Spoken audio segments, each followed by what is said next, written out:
History, as we are taught in schools, often begins in Europe when it comes to discovery. We are told that Christopher Columbus sailed across the Atlantic in 1492 and became the first outsider to step foot in the New World.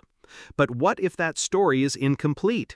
What if, long before Columbus, the Americas were already visited and influenced by great black empires from across the ocean? This is not just imagination. Hidden evidence scattered across the Americas suggests that African voyagers might have crossed the Atlantic centuries before Columbus.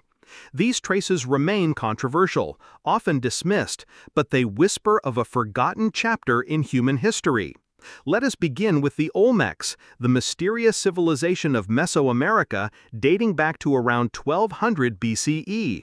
The Olmecs are known for their colossal stone heads, giant sculptures, some weighing over 40 tons.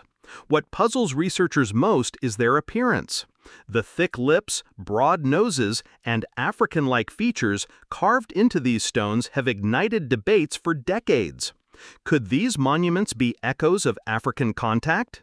Mainstream archaeology hesitates, but some argue that they are unmistakable evidence of African presence in pre-Columbian Mexico. Then comes the testimony of Columbus himself. In his diaries, during his second voyage, Columbus recorded that the people of Hispaniola told him of black men who had visited the islands before the Spanish arrived. They carried spears tipped with a metal Columbus identified as guanine, a gold-copper alloy common in West Africa but unknown in Europe at that time. If true, this was no myth. It was living memory of an African presence across the Atlantic. Historians often point to the great Mali Empire of West Africa. In the early 1300s, Mansa Abu Bakr II, the predecessor of Mansa Musa, is said to have launched a massive expedition westward across the Atlantic. According to Arab chroniclers, he believed the ocean led to other lands. With hundreds of ships, Abu Bakr disappeared into the waves, never to return. Could his fleet have reached the Americas centuries before Columbus?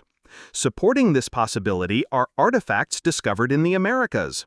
African-style terracotta, symbols resembling West African writing systems, and traces of botanical exchange, such as American plants found in Africa before Columbus, have fueled the argument.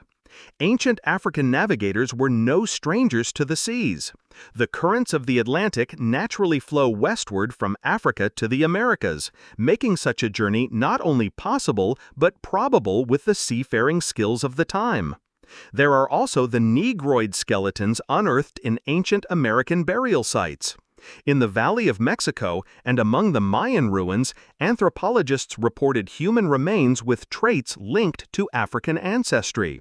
Though these findings are often buried under academic disputes, they add weight to the idea that contact between Africans and Native Americans occurred long before European conquest. Some cultural echoes also stand out. The pyramids of the Americas resemble those of Africa, not identical, but similar in purpose and form.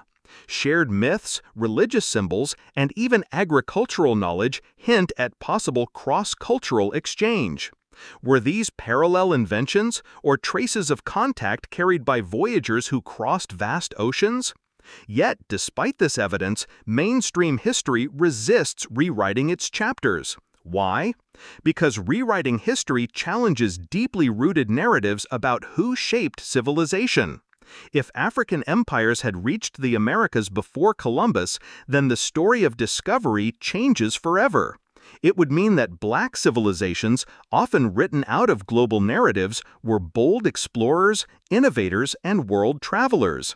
And perhaps that is the very reason why this evidence has been called hidden. It is not that it does not exist, it is that it threatens the simplicity of the Eurocentric story. Still, the whispers remain. The stone heads of the Olmecs, the testimony of Columbus, the voyages of Mali's kings, and the artifacts scattered across two continents together suggest something remarkable. Africa may have touched the shores of America long before Columbus claimed his discovery. The oceans do not just divide us, they connect us.